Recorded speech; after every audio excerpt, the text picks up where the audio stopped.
Can we start? Yes? Okay. Ladies and gentlemen, I want to welcome everyone to the international conference organized by International Political Science Association Research Community 26 on Human Rights and the Faculty of Political Science and Journalism at the Mickiewicz University in Poznań, Poland. The COVID-19 pandemic has changed many aspects of human and social life. The crisis required unusual solutions, regulations, and a strong response to limit the disease spread and protect societies. However, sometimes it was an excuse to introduce oppressive surveillance, and undermine human rights, for example, political, social, and cultural rights, freedom of expression, and right to privacy. Now we have the next wave pandemic. However, maybe this is a good moment to ask the question, how have the years 2020 and 2021 changed the world? We want to commemorate in such a manner the Human Rights Day that we observe on December 10. I want to ask the Adam Mickiewicz University Rector, Professor Bogusława Kaniewska, who agreed to take the honorary patronage of our conference, thank you very much, to open it officially. Professor Kaniewska, the floor is yours. Thank you very much, Professor. I would like to, first of all, I would like to welcome you very warm at Adam Mickiewicz University. Ladies and gentlemen, all the distinguished guests, it's a pleasure to welcome you to the conference, How Have the Years 2020, 2021 Changed the World? I cannot extend our hospitality at Adam Mickiewicz University, Poznań, to distinguished conference guests and researchers from all over the world. 6 confirmed their attendance. However, due to the currently pending pandemic restriction, it has been decided that the conference should be conducted in the online mode. We have great memories from our cooperation with the International Political Science Association, with which the 24th World Congress of Political Science was organized in Poznań in the year 2016. I believe I have attended that event, but unfortunately, this time, the pandemic circumstances, this conference has to be organized online. The decision to organize the conference online was right, as now Poland is witnessing the peak of another wave of the coronavirus pandemic. The pandemic has changed many aspects of our life, including social life, academic life, everyday habits.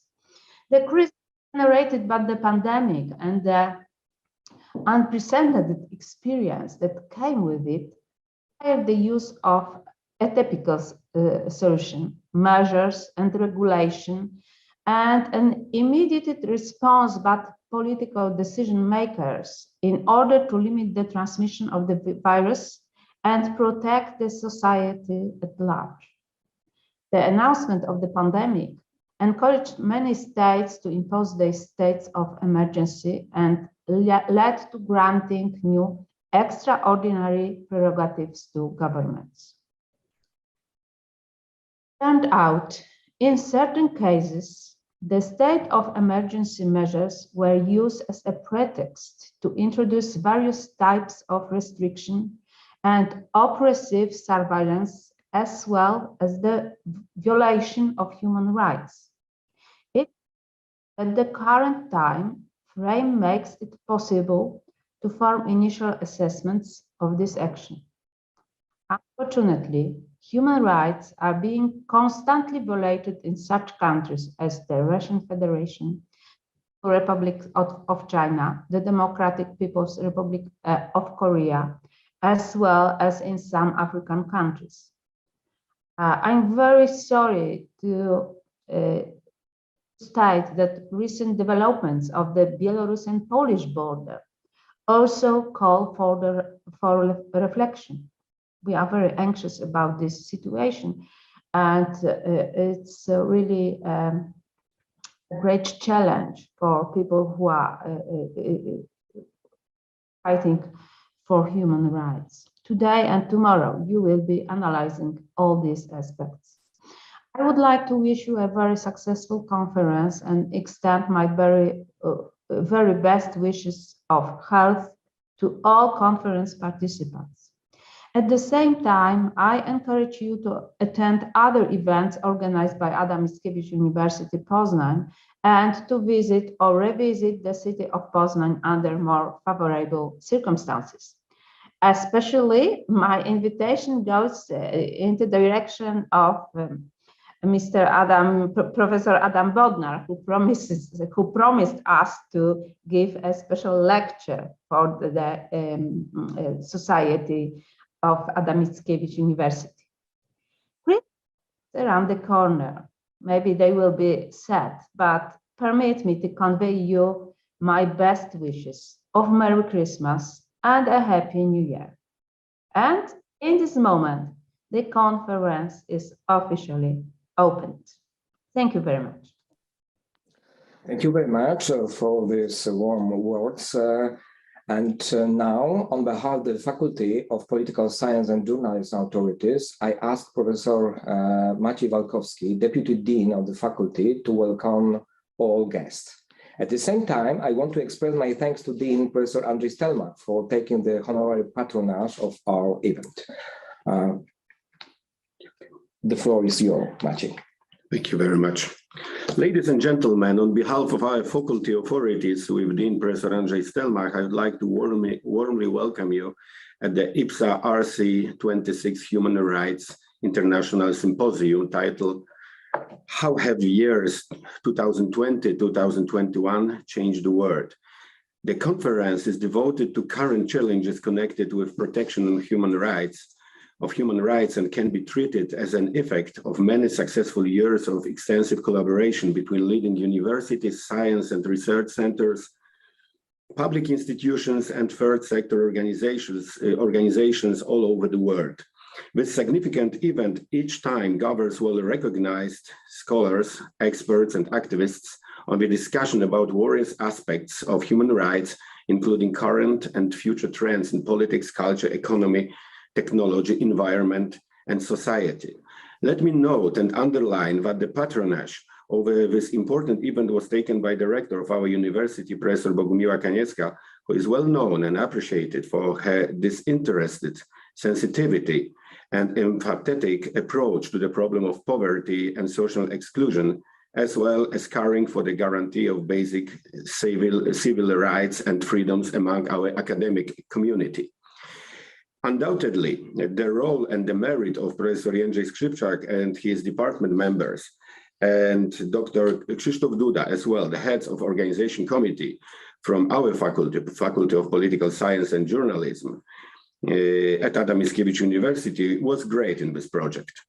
Please let me welcome our distinguished guests, honorable representatives from leading world and Polish institutions, organizations, universities, think tanks, and non-governmental organizations, especially Professor Adam Bodnar, former 2017-2021 Polish Ombudsman, Professor Felipe González Morales, Special Rapporteur on the Human Rights of Migrants from Chile, Professor Alexander Sungurov from St. Petersburg School of Social Sciences and Area Studies, Russia, and last but not least, Professor Oscar Pérez de la Fuente from Carlos III University de Madrid, chair of IPSA RC26 Human Rights from Spain, who is well known by our faculty society thanks his interesting scientific seminar organized last year at this place. Let me also welcome the other guests from the universities from France, Russia, South Africa, Spain, USA, Egypt, many Polish universities, including my colleagues from Adam Mickiewicz University, Poznań as well. As it was mentioned, the conference is about how have years 2020-2021 changed the world. The COVID-19 pandemic has changed many aspects of human and social life. It proves to be an unprecedented experience. The SARS-CoV-2 pandemic and its subsequent respiratory disorders not only produced an economic and financial crisis with the threat of a long-term recession, but first of all, serious health problems and a huge humanitarian crisis. Due to progressing globalization, the contemporary global economy has become a structure comprising interdependent national economies. It is also influenced by regional integration organizations, large global corporations, multinational enterprises, and regulatory and coordination institutions. The pandemic has unexpectedly hit all global actors, every country and society. The emergence of an epidemic in China, which as a result of globalization has spread rapidly across all continents, can be an example of black swan phenomenon. For this reason alone, from the current perspective, it is difficult to prove with full confidence and certainly what will happen to the world population in social, economic, and financial terms in the coming years. But I have no doubt that this seminar allows us to provide a certain diagnosis that offers a scenario for the future. It is expected that the seminar, the speakers will, that during the seminar, the speakers will consider and analyze the impact of COVID-19 on diverse aspects of protection of human rights in a specific condition of democracy and political rights under a lockdown in numerous regions and states, and also the right to health and healthcare, equitable access to vaccination, as well as the influence of the health crisis of freedom of expression and media freedom, freedom of movement and privacy. Finally, allow me to share with you a small part of the analysis devoted to the main seminar problem. The authors of Oxfam International, the British Confederation of 20 independent charitable organizations focusing on the alleviation of global poverty, argued in their last report, named the Inequality Virus, that the coronavirus pandemic has the potential to lead to an increase in inequality in almost every country at once. The first time this has happened since records began. The virus has exposed, fed off, and increased existing inequalities of wealth, gender, and race. Over 2 million people have died, and hundreds of millions of people are being forced into poverty, while many of the richest individuals and corporations are thriving. Billionaire fortunes returned to their pre-pandemic highs in just 9 months, while a recovery for the world's poorest people could take over a decade. The crisis has exposed our collective frailty and the inability to our deeply unequal economy to work for all. Yet it has also shown us the vital importance of government action to protect our health and livelihoods. Transformative policies that seemed unthinkable before the crisis have suddenly been shown to be possible. There can be no return to where we were before. Instead, citizens and governments must act on the urgency to create a more equal and sustainable world. Summarize, I believe we will meet together in normal circumstances as soon as possible. Let me wish you a good health, physical and mental resistance, still calling for a daily antivirus care. Wish you a fruitful deliberations and many successful post-conference publications. Thank you very much for your attention. Jędrzej, the floor. Thank you very much, Maciej, for your speech. Now I would like to give the floor to Professor Oscar Perez de la Fuente. In fact, the organizers of this event, chair of IPSA RC26, Human Rights, from Carlos III, University de Madrid. Oscar, the floor is yours. Mrs. Rector, Mr. Vice Deans, colleagues and friends, I am pleased to come back to Poznan, albeit this time online. IPSA and Poznan have a history, especially with the IPSA World Congress, have been organized there in 2016. I attended that conference and I visited Poznan, which all you know, it's a beautiful city in the heart of Poland. Today, we are presenting the International Symposium, How Have the Years 2020-2021 Changed the World, New Challenges of Human Rights in the 21st Century. This is the interim conference from the IPSA Research Committee 26 on Human Rights. As a research committee of the International Political Science Association, IPSA, we are pleased to organize academic events to promote a culture of human rights and to encourage scholarship networking. Academics are tasked with reflecting on how the world has changed over the past 2 years, and society needs this. The pandemic has changed our societies in different ways, and decisions have been taken. The discussion of the justification of those decisions sometimes refers to the quality of democracy and sometimes to the proper accountability of politicians. This conference has been co-organized by the Research Committee 26 on Human Rights of the International Political Science Association, on which I am currently chair. Talking about human rights in Poland is a particularly interesting topic. If vertical accountability comes from elections and horizontal accountability comes from the control of other state bodies, social accountability comes from NGOs, media, and society. This is where human rights practitioners come in from theory to practice, denouncing the breaches of human rights in a particular situation. This is because human rights are not theoretical entities, they are moral, political, legal, and should be enforced. I would like to thank to the Adam Mickiewicz University of Poznan, Poland authorities for their interest in organizing this conference and for their availability through the organization process. I look forward to us having the opportunity to discuss, learn, and be persuaded over the coming days and reinforcing social accountability of those in public positions. Thank you very much. Oskar, thank you very much for your speech. Now I would like to give the floor to Vice Dean of the Poznań Bar Association of Attorneys at Law, Professor Krzysztof Urbaniak, who is the bar is the honorary patron of our conference. Krzysztof, the floor is yours now. Thank you. Her Magnificence the Rector, Mr. Dean, ladies and gentlemen. I am very pleased that on behalf of the Dean of Poznań Bar Association of Attorneys at Law, I can participate in the opening ceremony of the International Conference, How Have Years 2021 Changed the World? We are very grateful that the Poznań Bar Association of Attorneys at Law was invited as a conference partner. The fight against a pandemic, which is intended to protect society, is always associated with limiting constitutional freedoms and human rights.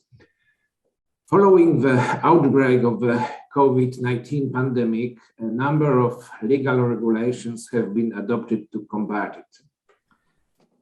The adopted regulations are restrictive and significantly limit the exercise of constitutionally guaranteed freedoms and rights.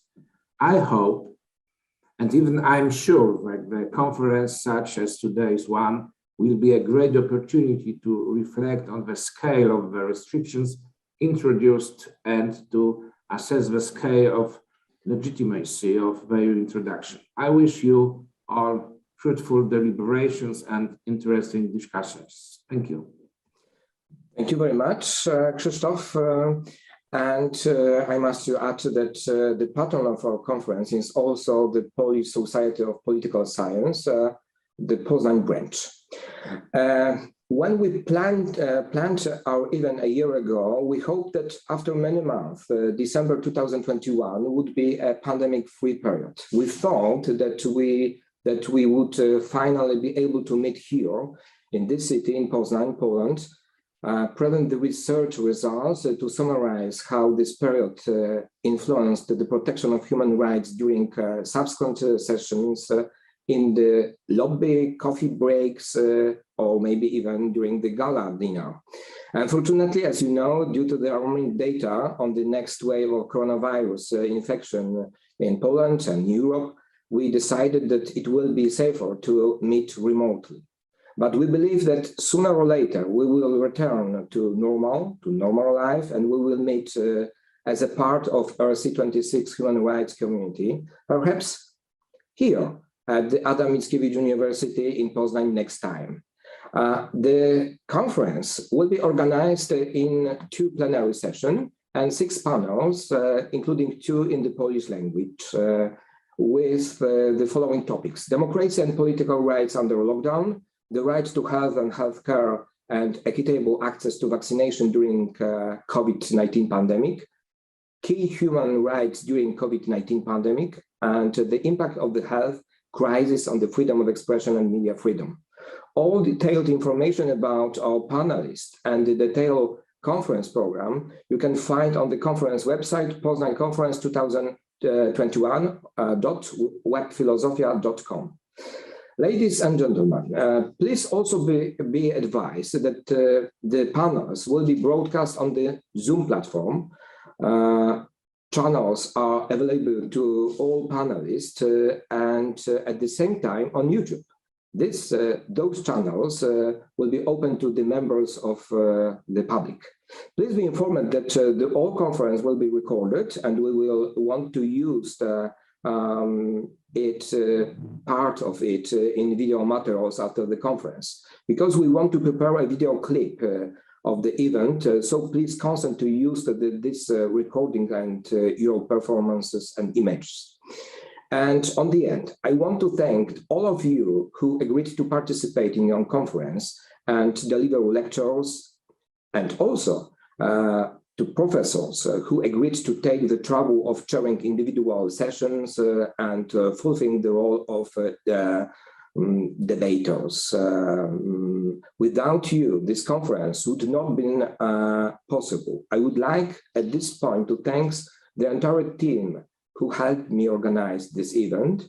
I would also like to extend my special gratitude to the RC26 board, RC26 society, and special to RC26 chair, Professor Oscar Perez de la Fuente. We spent many hours discussing about this conference. Oscar, thanks a lot for this time, for this interest, and for your help. So let's start. Ladies and gentlemen, now I invite you to the first plenary session with the participation of our special guest, Professor Adam Bodnar, former Polish ombudsman.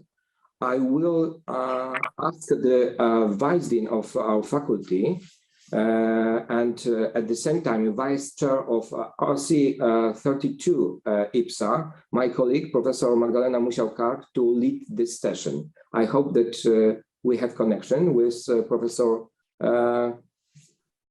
Yes, I'm here, Jędrzej. Hello. Hello, everyone. Thank you very much. Ladies and gentlemen, let me welcome you at the first plenary session of our Human Rights International Symposium.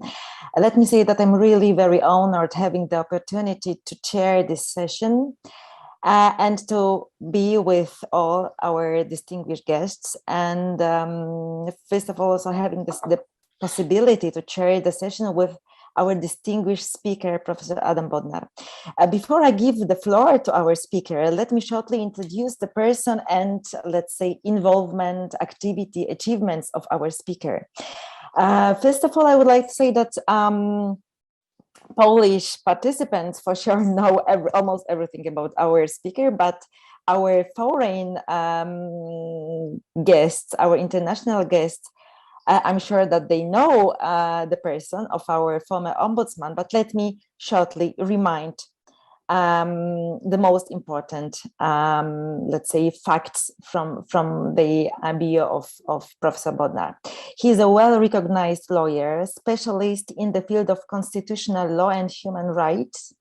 As Professor Skrzypczak said, Professor Bodnar, he is our Polish former ombudsman, and in the years of 2010-2015, he was vice president of the Helsinki Foundation for Human Rights. He collaborated with many non-governmental organizations, including, for example, Panoptykon, Client Earth, or Stowarzyszenie Profesora Zbigniewa Hołda. He was also a member of the Civic Legislation Forum operating at the Battery Foundation.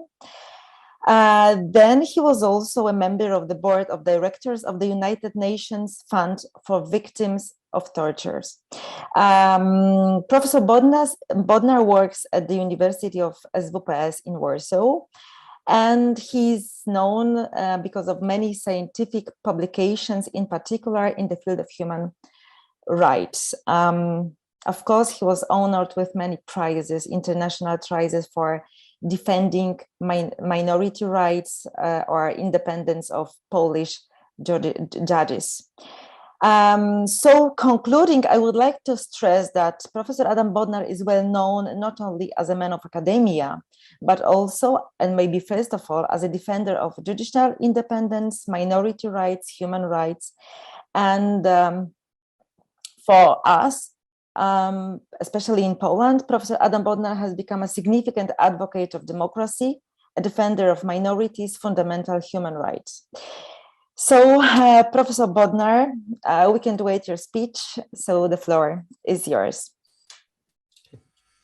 Ladies and gentlemen, dear Madam Chair, first of all, I would like to thank Professor Skrzypczak for inviting me to this important symposium on changes that are happening in the world right now. Thank you very much for this extremely nice introduction. In fact, right now I cannot be even in Poland with you. I'm right now in Lisbon because there is going to be today in the afternoon the important conference on the rule of law in Europe, organized by the current president of the MEDEL Judicial Association. But basically, I start with this by just indicating, you know, what are one of the most important problems happening in the world these days. And the big topic of this conference is how the world has changed over 2020, 2021. And obviously, like, the natural answer is that the world has changed due to the pandemic. Pandemic is this big shadow over us. We are still living in this big shadow.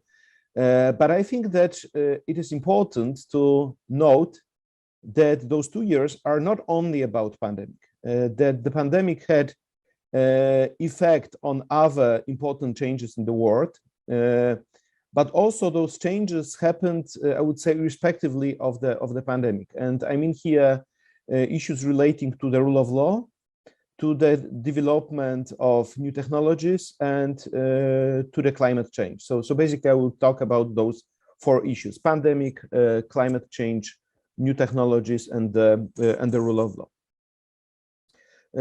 Starting with the pandemic, I think it is obvious to everyone that the pandemic is one of the major disruptors, major crises happening in the whole world since the Second World War. Of course, in meantime, we had eruption of different other pandemics, but they were usually of the regional scope. Moreover, we had some war situations, but also they were located in different, sometimes distant regions of the world. But in general, we didn't have any experience that would affect everyone in the whole planet. And I think it is something which puts us into a very special situation as scholars, but also it is something that required from the political world finding a special response to the pandemic. And not always this response was good enough. Not always this response was was really helping people to survive, was helping people to protect their rights, sometimes quite otherwise. But I think that when we talk about pandemic, we should remember about words that have been made by Polish Nobel Prize laureate Olga Tokarczuk, a Polish famous writer. So already in April 2020, in a very famous essay written for Frankfurter Allgemeine Zeitung, she has written like this: "The fear of the disease has therefore turned us back from the winding road and has reminded us of the nests which we come from and where we feel safe. And even the greatest travelers will, in a situation like this, always make their way towards some kind of home. That way, sad truths were revealed to us that in a moment of danger, the frame of mind which sees nations and borders as exclusive returns."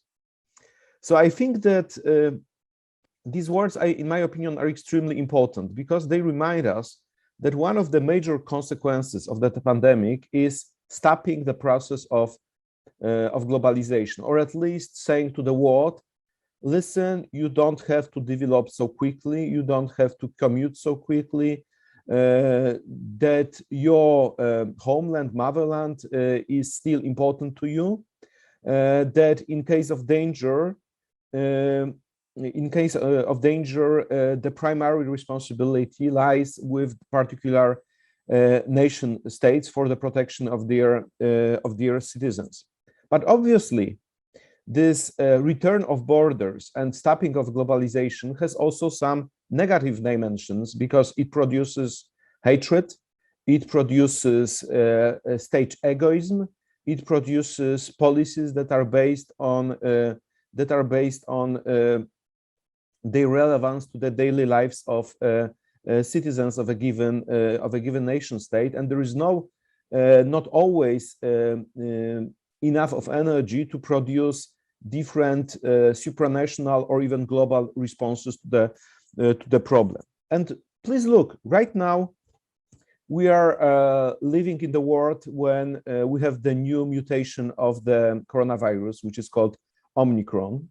And I remember well that just exactly 9-10 months ago, there was a significant discussion in different scholar circles, but also in the political world, about providing equitable access to vaccination all over the world, not only in the rich north, but also in the poor south.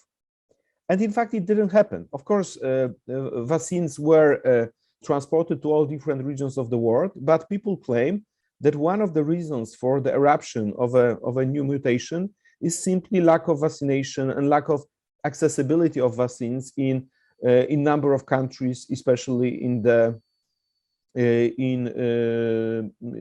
those poorer continents and in poorer countries. So the question is whether we are right now suffering with this new mutation just because of the fact that we did not show enough solidarity to other nations, to other continents.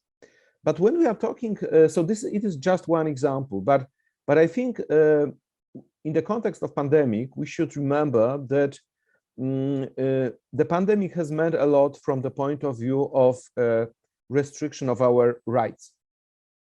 And I would like to start with civil and political rights first. Why restrictions of those rights were important? Because for the first time in modern history, it is not just a certain group of citizens that have experienced restriction of their rights, but basically all of us had that kind of experience in terms of restricting our freedom of movement, our freedom of assembly, sometimes even freedom of religion. I remember days when it was not possible for everyone to enter into churches and to practice their religion, which is something quite unbelievable that you restrict your rights in this way. But I think this restriction of movement was an important one in terms of understanding how far the public authorities may go in order to restrict rights for the sake of protection of some other public good of some other public interest, and whether measures introduced are proportional to the legitimate aim, which is the protection of public health. Moreover, constitutional scholars will say that it was important to study how those restrictions were imposed, whether they were imposed on the basis of a proper legislative provisions or on the basis of some decrees, ordinances that did not have a proper authorization in law. Right now, we are at the second stage of this discussion, and it is not the discussion taking place only in my country, but I think in all other countries, the discussion that produces a lot of emotions. So what kind of restrictions can we impose in order to promote vaccination of the people? So some people claim, okay, maybe you can only create restrictions when accessing certain places like restaurants, theaters, cinemas, hotels. Some other claim maybe we should give a chance for employers to check the status of vaccination of the people.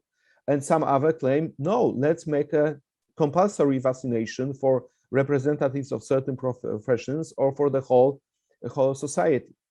And it is a discussion which, on the one hand, shows that that the constitutional law is of essence here, and that all different solutions are also possible. And one of the important achievements over those last years is a judgment of the European Court of Human Rights in one Czech case, saying that you can create a compulsory vaccination and it is not a threat to fundamental rights. It is a legitimate aim of the state to introduce that kind of measures. But what the state should do when introduction of that kind of measures creates a social unrest, creates a huge wave of protests all over the country, even in those countries that are regarded as so-called mature democracies.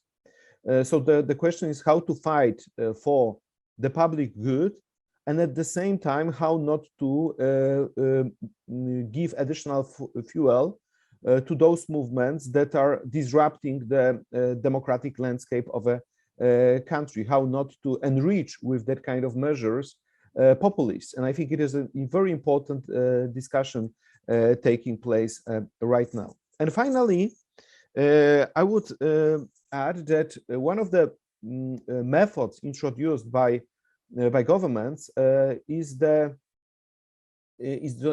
use of so-called emergency measures. I think that in many constitutions of the world, those provisions of the constitutions that provide for different emergency states, for different exceptional states, were basically regarded as more or less like silent chapters, chapters that were used not so often. Right now, we have learned that that kind of chapters of the constitution might have an important value for public authorities, but also for citizens.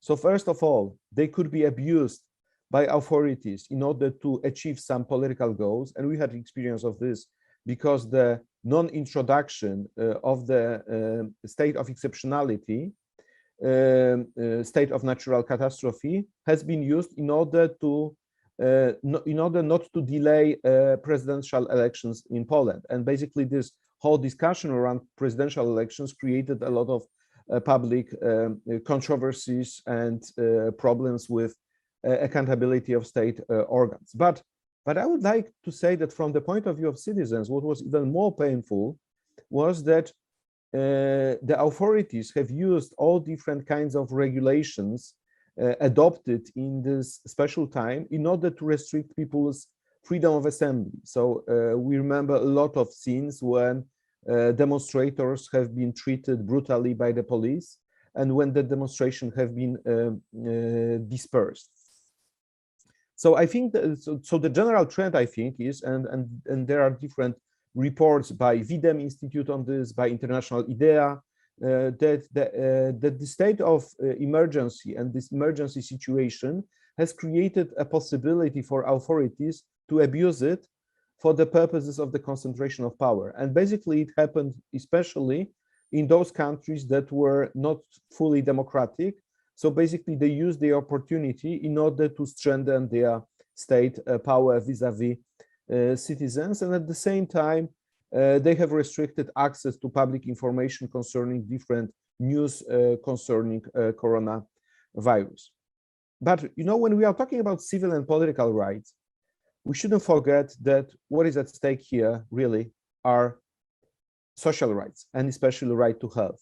So the COVID-19 has indicated a huge problem with the coordination of health systems, with provision of adequate healthcare, and with simply losses of people's lives as a result of insufficient policies regarding the response to the pandemic. And even for me, it is so amazing that on the one hand, you might have countries like, sorry to say, Poland, which is not really respecting those high standards of checking the status of vaccination or the health condition. And on the other hand, you are coming to a country like Portugal. I did it yesterday, and basically altogether I spent, I think, 2 hours in all different queues where I was checked with my status concerning my vaccination, my negative testing, concerning my ID, or even whether I'm wearing a proper mask on the airplane. So you see this diversification of approach, but it shows that, but in fact, what we are here talking about is simply the quality of the public power, the quality of the government, and the ability of the government to respond to populist threats. So to what extent a government in a given country is basically flirting with populists and especially anti-vaccination movements, or whether the government is simply allowing itself to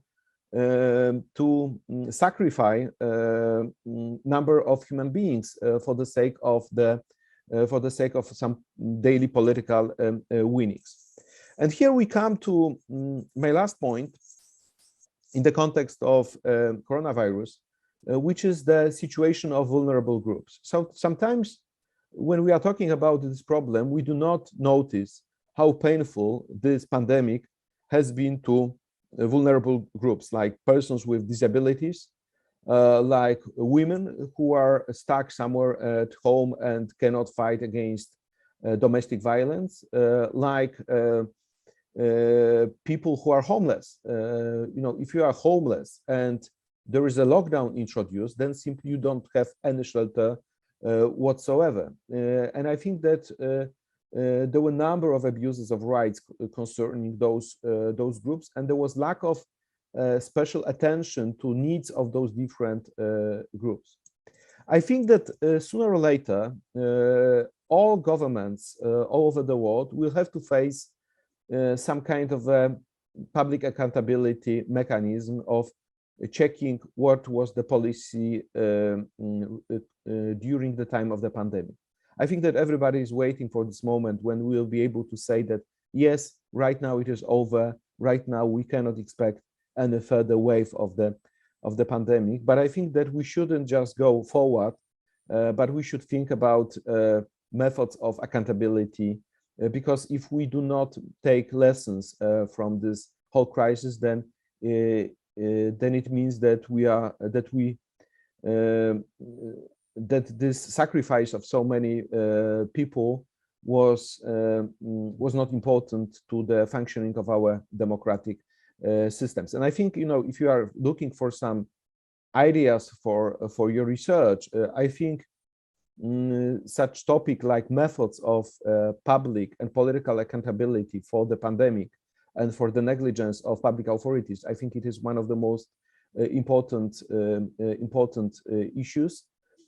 Because I think we do not have a good response yet, even how to do it, and what to propose, and how that kind of accountability systems should be established. I would like right now to turn to the second point of my speech, which is the rule of law. Being from Poland, you cannot escape the topic of the rule of law because we are suffering due to this crisis, and the attack on the independence of the Constitutional Court, Prosecutor's Office, and judicial independence has produced an effect in changing the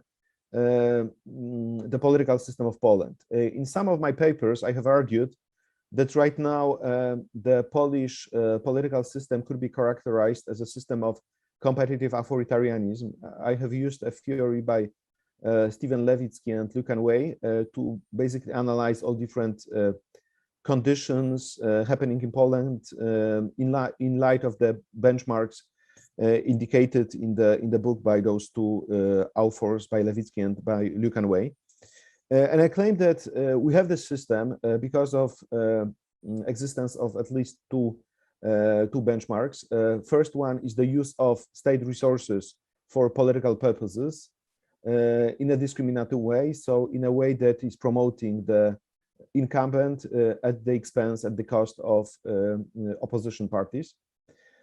I think the second factor is the use of public media for all different kinds of political purposes, and using all different methods to target political opponents, dissidents, thinkers who are presenting alternative point of view. And together with Professor Skrzypczak, we are in advisory panel of one of the Polish NGOs, Osiatyńskie Archives, where we are dealing with the phenomenon of the strategic lawsuits against public participation that are basically brought against number of activists and thinkers and NGO players, just in order to silence them, just in order to interrupt in their daily work. But I think that this rule of law problem is not just a Polish problem, because we experience and we see that in all different other countries of the world, there are some problems with the proper protection of those institutions that do not have their own army, that do not have their own apparatus of coercion, but simply that are delivering a certain result using their, let's say, intellectual potential and their authority stemming from the law. I mean here courts, judicial branch. Judicial branch cannot protect itself from abuses that may happen as a result of legislative actions or as a result of executive branch repercussions. Judicial branch must have citizens that are going to defend judges, and that claim that judges are simply important for the operation of the democracy. And I think that what we experience right now is this trend of whether citizens and whether political elites are able to defend judiciary as such. And I said it is not just a Polish or Hungarian problem. Please look that judges have been attacked by Boris Johnson in the United Kingdom. If you talk to, if you look into Slovenia, you see emergence of similar problems. And you see that this value of the judicial independence is extremely vulnerable. And one might ask a question, what is the connection between this and other problems I've mentioned before, especially what is the connection between the pandemic and the rule of law?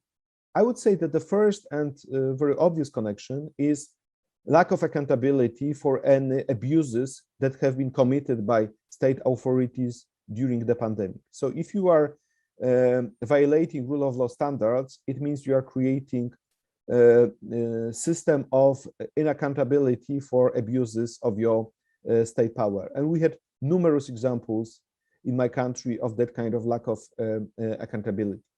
The second is even more direct. Please note that one of the responses of the European Union towards the crisis of the pandemic was the introduction of the European Recovery Fund. It is a significant financial instrument, not only because of its size, but also because of the fact that the European Union, for the first time ever, has decided to make a common debt. So it decided to incur a debt in order to sponsor with this debt particular member states. And what happens? Just because of the rule of law crisis, Poland cannot enjoy money from this recovery fund. In the same way is Hungary, and I think European Union and representatives of the European Commission are saying even more straightforwardly, listen guys, if you are not going to repair the system of your judiciary, we are not going to give you this money, because how can we guarantee that this money will be used in a accountable and transparent way, where your judicial systems are not working properly when the prosecutor's office is politically dependent. Moreover, the same argument is presented by European Economic Area and in the context of using the so-called Norwegian funds. So I think that here we see that this connection between rule of law and the pandemic is, I would say, stronger than ever. The next point I would like to say is the emergence of new technologies. I think, you know, all of us know that new technologies allow us, on the one hand, to have more efficient communication. We are just right now experiencing this communication that I think that all of us have crossed this magic threshold of using that kind of a communication for scholar purposes, for business purposes, or even for our daily lives. And I think it is something good that happened, but I think that we should not be we should not forget that physical contact is also good, and the physical contact is the only one that enables you to make those proper people's emotion and to build like a real network of collaboration or the, let's say, personal trust between each other. But I would like to mention here why I claim that the emergence of new technologies is important in those 2 years. Because please note that we had a very interesting development last 2 years. I mean, we have noticed finally that the operation of big tech companies, especially social media, should not be without any external check by public bodies. So right now we see what is happening with Facebook as a result of the testimonies given by the whistleblower Frances Haugen in the US Congress. We see that there was an important discussion after the blocking of social media accounts of President Donald Trump. And we see that the contribution of social media to disinformation, to polarization of the political scene and discussion is to promotion of hate speech, to destruction of different democratic values is extremely important. In the recent book by Anne Applebaum, Twilight of Democracy, she writes that as a result of social media, we are not only experiencing problems with operation of a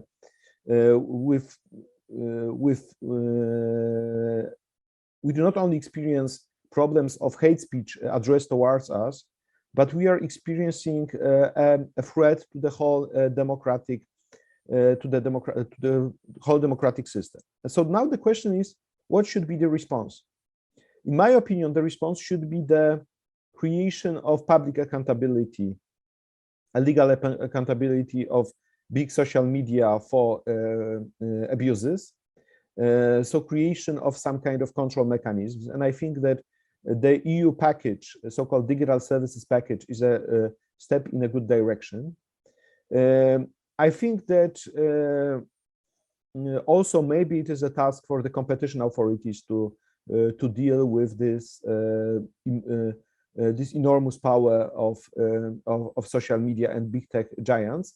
But also I think that the response lies here in the strength of the state, because you will not be able to respond to that kind of threats when the state is weak, when the state is not having sufficiently well-trained, educated, and principled civil servants able to provide a direct response to that kind of that kind of threats.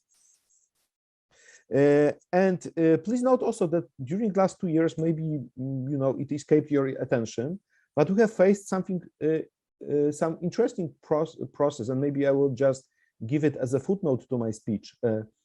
Please note that Facebook, as a method of so-called self-regulation, or as a method of responding to those accusations, has created something like a special court designed to deal with decisions on deleting certain data or certain accounts from Facebook.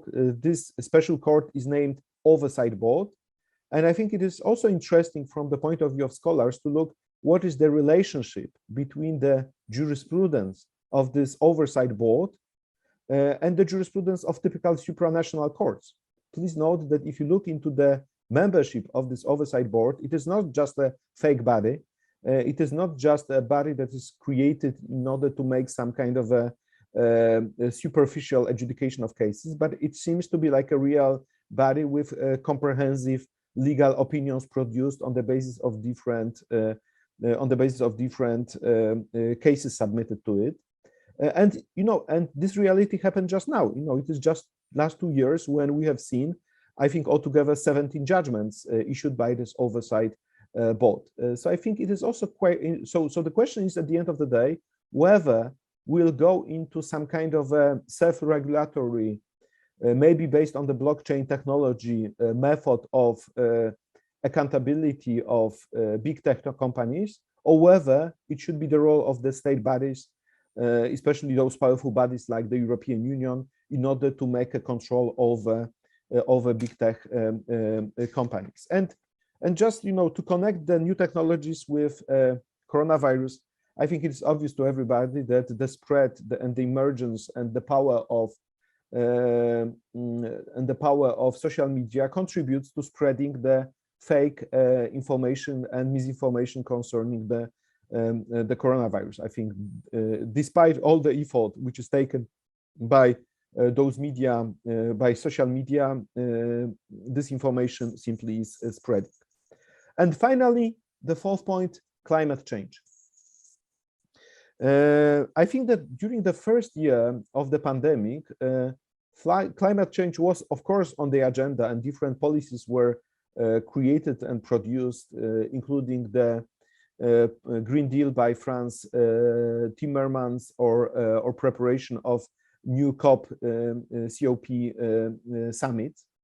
But I think that realistically, we came back to this discussion this year, and I think the Glasgow summit, but also the report by the International Panel on the Climate Change, the report by scholars, show us that it is simply inevitable that we have to tackle the climate change challenge.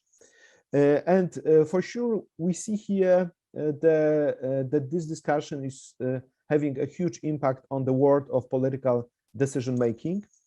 I think it is quite interesting that just yesterday, the leader of Greens in Germany has become the Minister of Foreign Affairs of the Federal Republic of Germany. We see here also a generational gap, because the so-called future generations are much more aware of the threat coming from the climate change.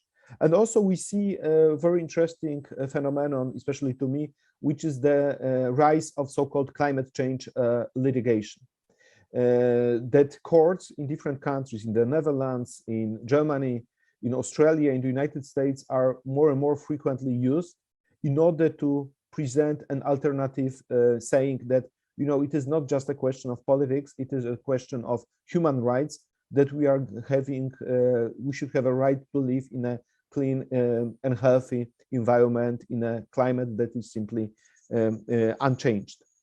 And it seems to me that those shifts happening in terms of generations, in terms of solidarity between people of different ages or people living in different areas, the fact that the climate change that the response to climate change requires a lot of investment of public money. All of this is, I think, changing our perspective, because if I would compare it to let's say 2018, 2019, I think in those years we still had a discussion whether it is really happening or not. At least I don't claim that I had that kind of a discussion, but at least in political circles you could hear the voice like this. I think that after Glasgow and after this scientific report by IPCC, I think there is no doubt that simply climate change is a cornerstone issue in any domestic politics, and the question is how to also to combine this the response policy of towards climate change with response to the pandemic. So these are those four issues, in my opinion, that have maybe not only changed the world, but that have shaped our times, but also our future. So the question is, how can we provide an answer to those challenges? I think that the first answer is we should really invest a lot into multilateralism. I'm really happy that right now the Summit for Democracy is taking place, and that the United States became once again the leader of multilateralism under the leadership not only of Mr. Blinken, but of Mr. Biden, but under the leadership of Antony Blinken. Second, we should invest into the strong European Union. And in my opinion, we should have a vision that maybe in 2040, 2050, the European Union is not just a union of economies, but also union of the similar level of protection of social rights. I think that we should strive towards guaranteeing the equal right to health in the whole European Union. So irrespectively whether you are living in Lisbon or in Szczecin or in Poznań, you should have basically the same right to health in the whole European Union, which means, of course, depending of European integration. And also, I think the third point is that we should be really smart in fighting with populism, because we know that the populism is attractive to leaders, is attractive to different parts of population. But I think it is our role as scholars to find solutions, how to fight back, how to find good solutions, how to find good methods of argumentation, and how to revive the value of the scholarship and science in our public discourse. Because we may find all different strategies, but as long as we do not convince people that the real scholarship and science is important to their daily lives, and that they should and that political leaders should follow the scholarship in their decision making, then we'll be always lost with populists. We will always find some better, more attractive answers to all difficult questions of our world. Ladies and gentlemen, thank you very much for your attention. Thank you. Thank you. Thank you very much for a very interesting speech. And now I guess it's a great time for your comments, for your questions, ladies and gentlemen, for your remarks about what Professor Bodnar have said. So if you would like to say something, to ask something, to comment something, please raise your hand, and then we will make the, let's say, a certain order of speakers, of those who are questioning.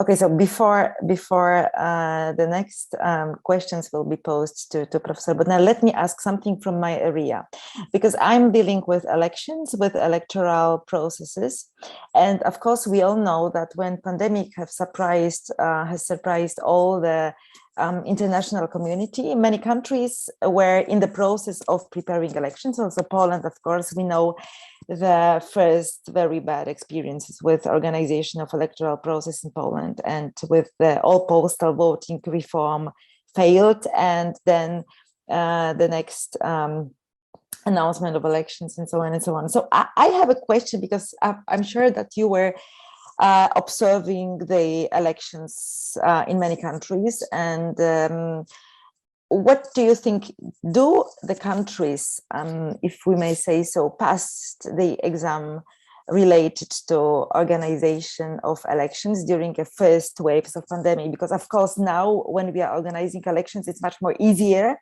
because we are not so surprised. We have some we have worked some reactions for these extraordinary circumstances. But just in the beginning of the pandemic, what do you think about the organization of elections, about respecting civil rights and electoral rights and so on and so on? What are the lessons that maybe learned from the countries that failed with organization of elections in, you know, democratic, safe way? Thank you very much for this question, Madam Chair. You know, I'm not the expert on other countries. You know, I was so much overwhelmed with Polish problems between March and more or less July 2020 that I can say about Polish problems with elections. So the first lesson is that, and in my opinion, it was quite obvious that the government, the ruling majority, didn't want to introduce the state of natural catastrophe, just in order not to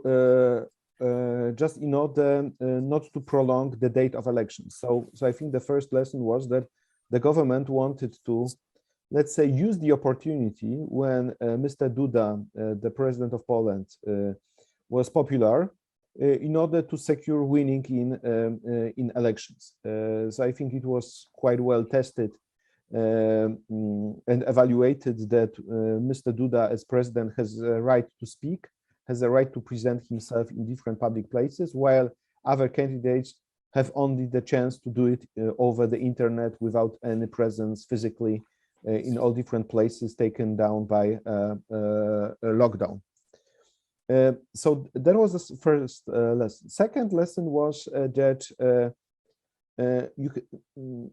you cannot make any changes, you shouldn't make any changes to the electoral system later than 6 months before the elections. So that was always the rule established by the Constitutional Court.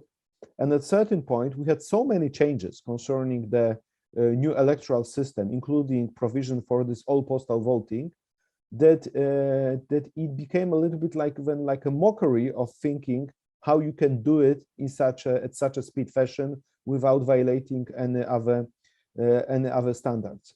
So what happened, in fact, is that those elections planned to happen on 10th of May 2020 did not take place at all, and in fact nobody faced any responsibility for the use of public money, for the use of personal data of citizens in the context of those elections. And here I would maybe just give one more footnote.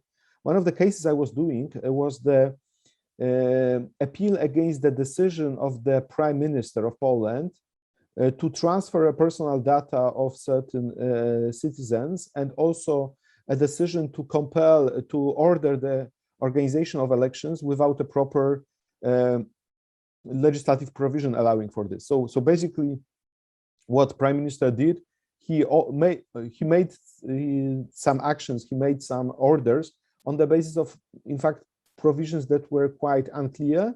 And in fact, when he was still waiting for the adoption of new provisions. So in this case, I have won as the ombudsman the case before the Regional Administrative Court. So the judgment was issued on 16th September 2020.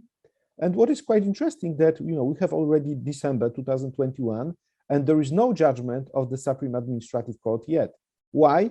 In my opinion, because Supreme Administrative Court is having certain, let's say, political difficulty with giving a proper judgment to this case. So I think it is more comfortable to the Supreme Administrative Court just to wait for the moment when maybe this judgment will not be so politically painful, because in my opinion, the result could be just the case was so straightforward that the judgment could be just going into one direction, finding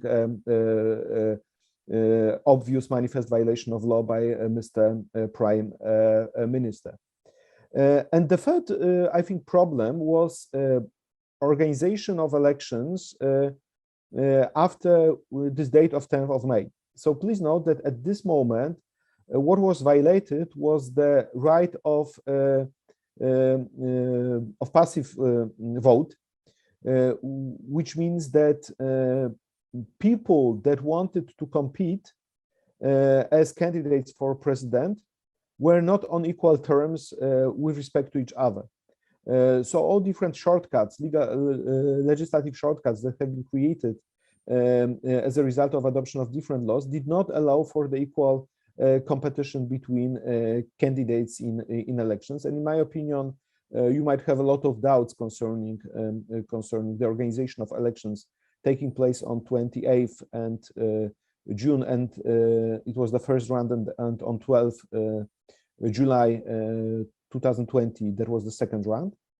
And in the meantime, I think one important lesson is also the organization of elections outside of borders of Poland, because we saw a lot of violations and deprivation of active vote to Polish citizens residing abroad because of, in my opinion, negligence on the part of the Ministry of Foreign Affairs, but also on the because of the fact that it was much more difficult to organize those elections externally in times of pandemic, when different countries had all different restrictions concerning organization of elections in their countries. And I would like my final saying is that, you know, under the Polish system, the final result of elections is approved by the Supreme Court. And the decision to on approval of elections is made by the Chamber of Extraordinary Control and Public Affairs of the Supreme Court.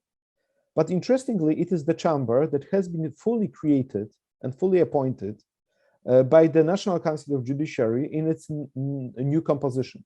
So basically, this chamber is a result of changes that happened in Poland after 2018.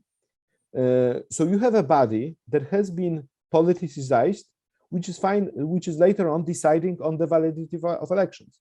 So you don't have a guarantee, you don't have any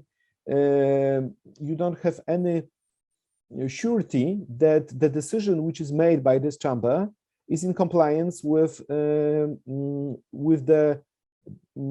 high level of judicial independence. Moreover, you do not have a guarantee that in future elections, the same chamber, which has its own personal interest because of the statutes of judges, will also be able to make a independent decision on validity of elections. So we'll see what could be the consequence of that kind of a composition of this chamber for declaring the validity of future elections.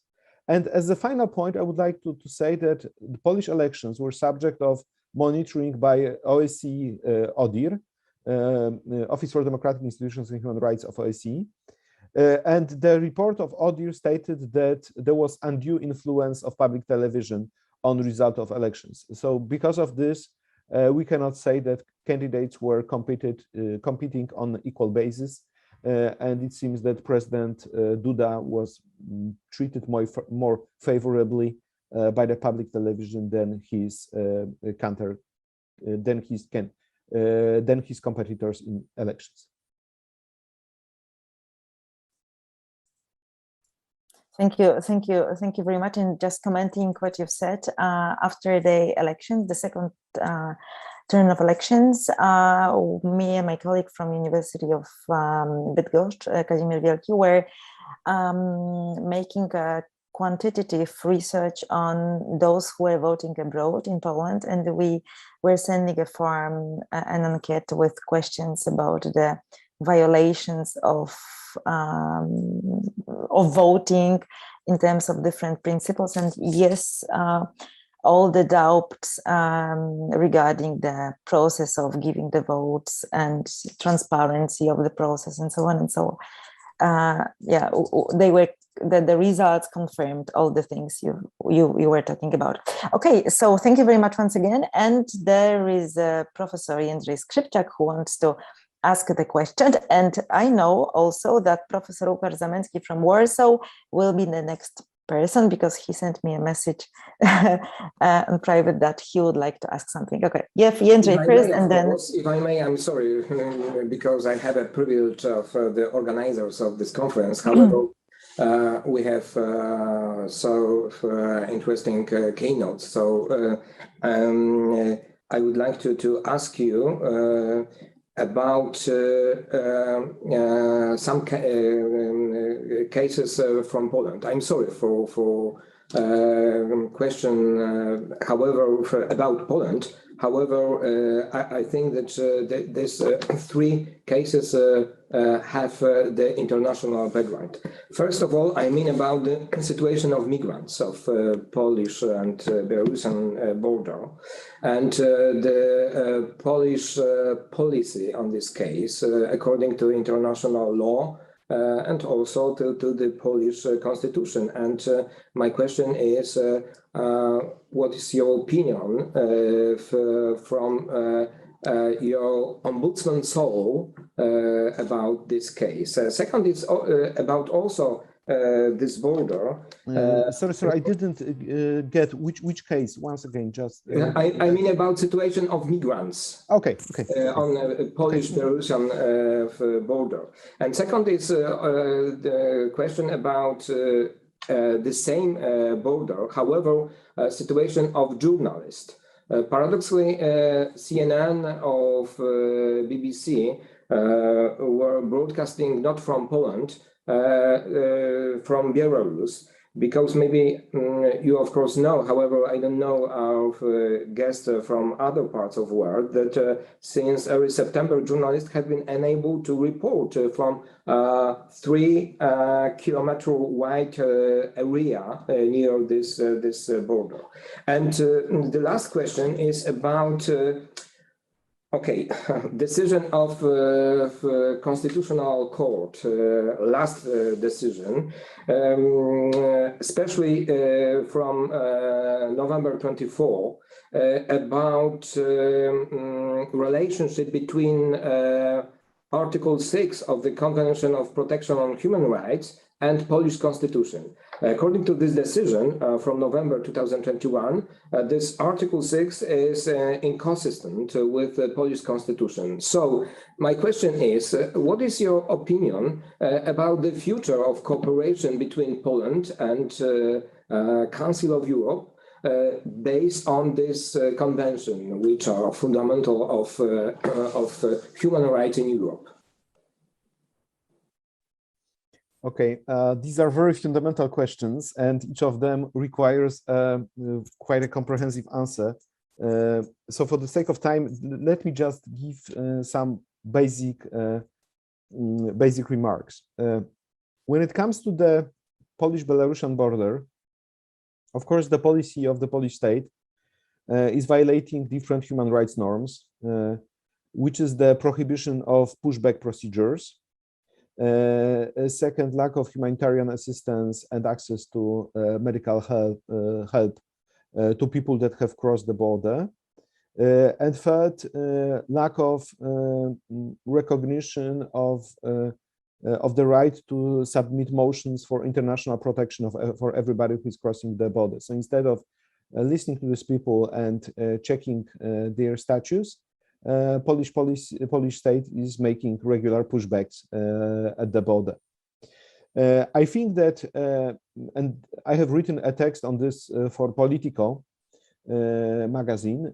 So I claim that in this situation, it should not go unnoticed. It should be subject of some external supervision. And I claim that here, Frontex, the EU agency protecting external borders, should appear in order not only to support Polish authorities in protecting borders, but also in order to provide for the presence of fundamental rights officers that will check whether this ultimate objective of protecting borders is not happening with the violation of fundamental rights. Of course, I understand that Lukashenko is basically weaponizing, instrumentalizing people, migrants, in order to achieve a certain political effect. But it cannot be used as an argument in order to justify violations of human rights by the Polish state. So simply we must be in such a situation even more consistent in terms of protecting of rights, even if it costs, even if it produces a certain cost for the Polish state or some additional effort in terms of responding to that kind of a crisis. What is connected with this is the situation of journalists. So please note the Polish state introduced the state of emergency, which prohibited journalists to be present in this 3-kilometer strip of land. And moreover, on the 1st of December, this state of emergency has been abolished, but what was passed is the new law on the protection of state borders that is providing basically for the same prohibitions. And it is simply a shame. It is a shame that journalists cannot make their proper work, that they have to go to Belarus in order to monitor the situation on the border, because alone they cannot perform their work on the border.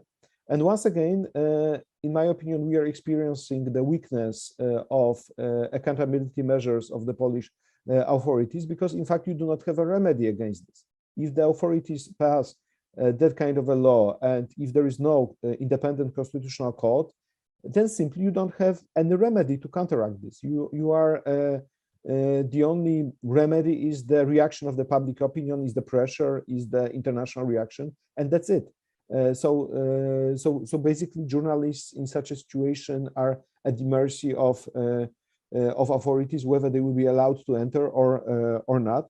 But moreover, you know, also from the political point of view, I have just written 2 days ago a short text for Na Temat, the Polish portal, about the, you know, there's like, maybe I would just give you one small, you know, even anecdotal story.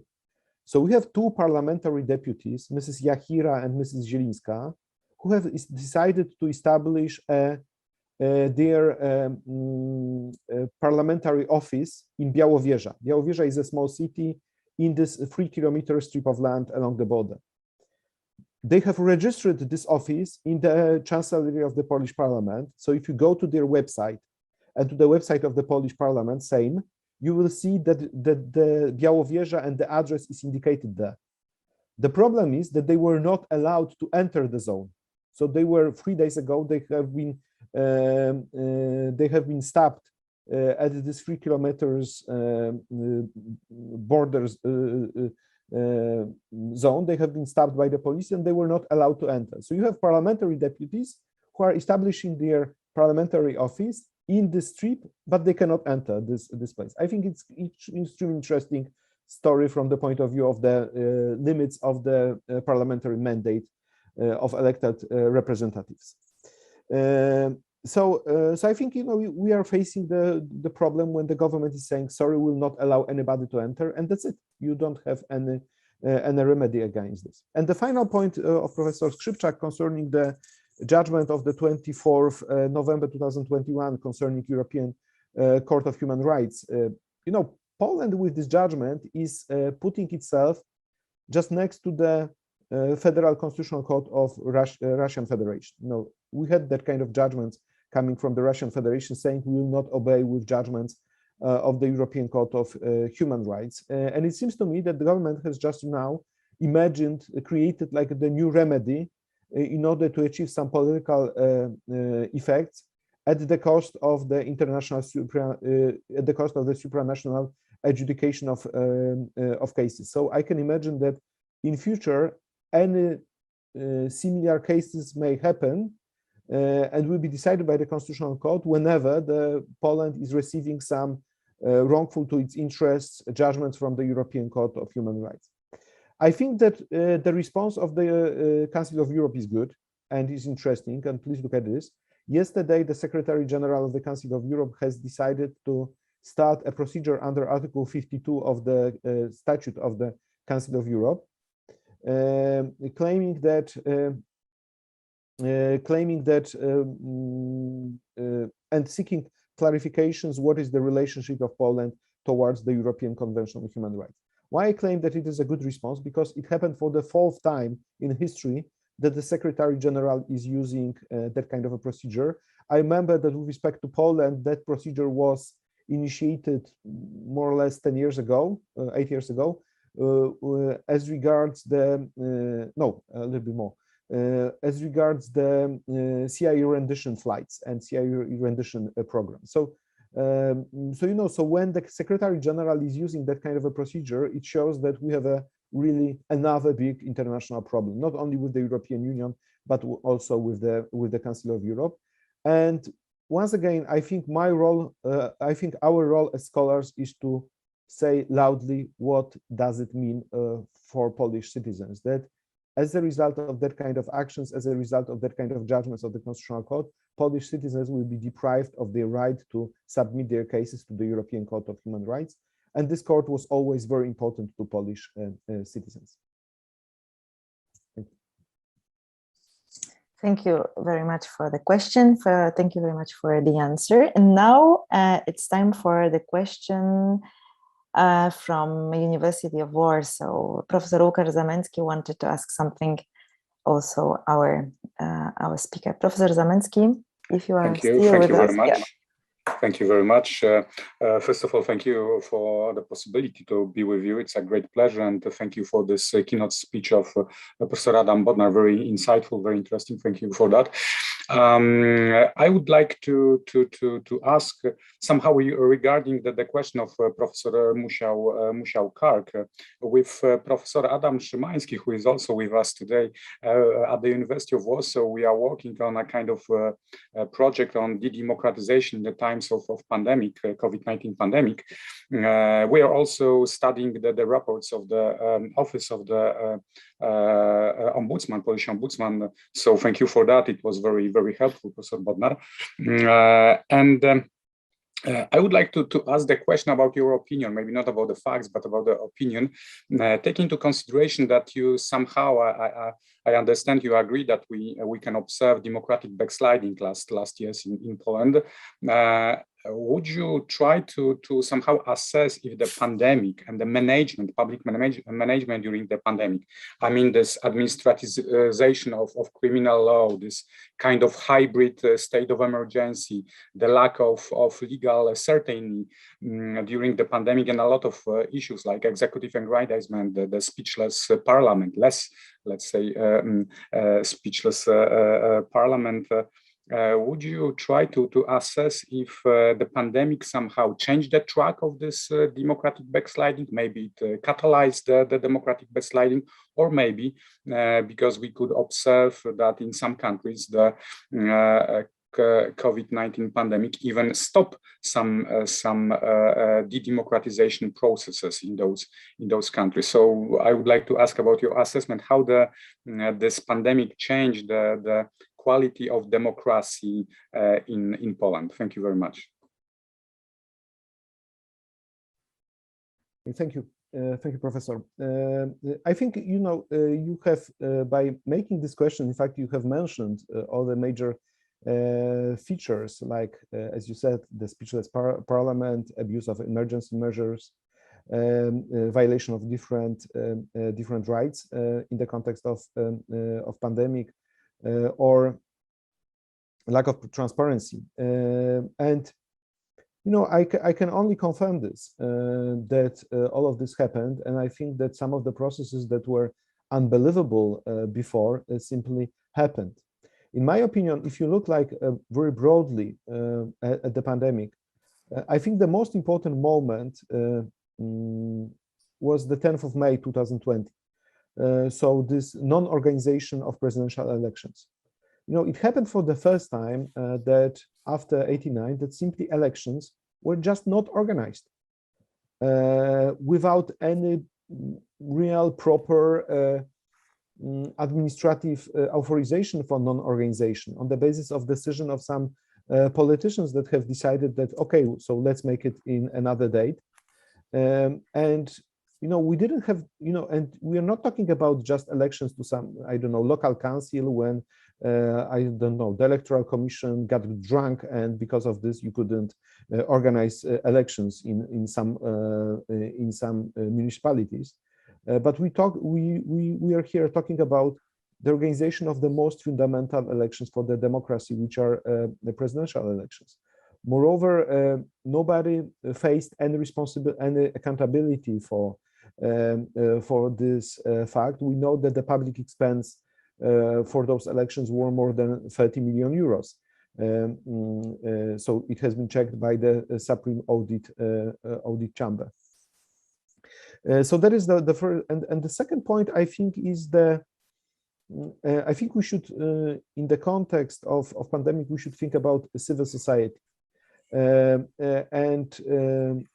Because it seems to me that on the one hand, it has been heavily restricted in rights, especially in the context of using the freedom of assembly during different moments of pandemic.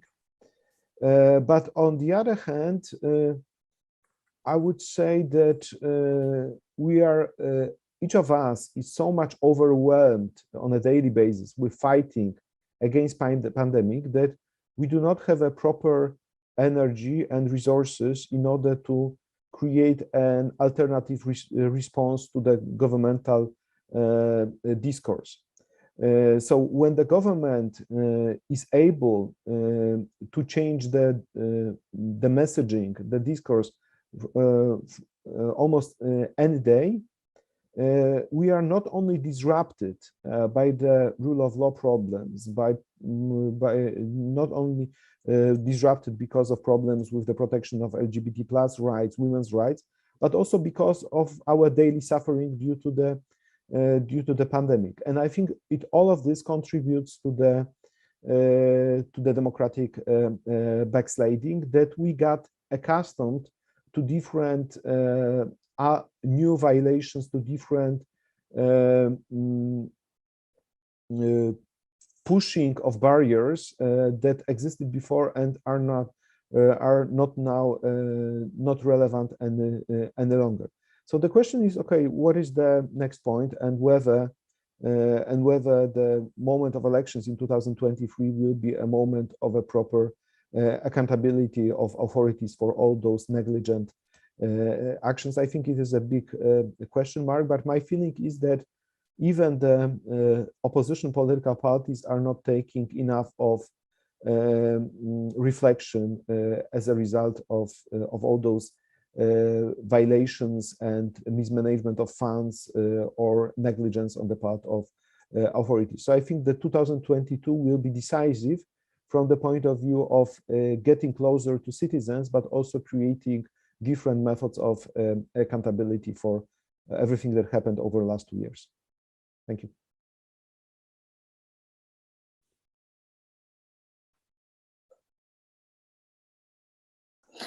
Thank you very much for the questions, and also for the answers. I have also one, because the time is running and we are actually after 11:30, and I guess that the next session are going to start in a minute. But if some of you has any question or remark, now it's the time for you to give your remarks, to comment something. Okay, if not, then I guess it's time to end our session. First of all, thank you very much for your great speech, Professor Bodnar, for the comments of our participants, for the questions, and for attention. And now I guess I will give back the floor to Professor Jędrzej Skrzypczak, who is the main organizer, and he will tell us what is the next. Thank you very much once again. Thank you very much. Thank you very much, Professor Bodnar, for your very, very interesting speech, great speech, and thank you very much to Magda for chairing this session. Thank you very much. And next sessions, because we will start 2 sessions in English on this channel of Zoom, and in Polish on other link. I hope that everyone knows these links. We will start two sessions, democracy and political rights under lockdown, and democracy and protection on human rights under lockdown conditions. So please stay here or please jump to the another link on Zoom platform. Thank you very much once again.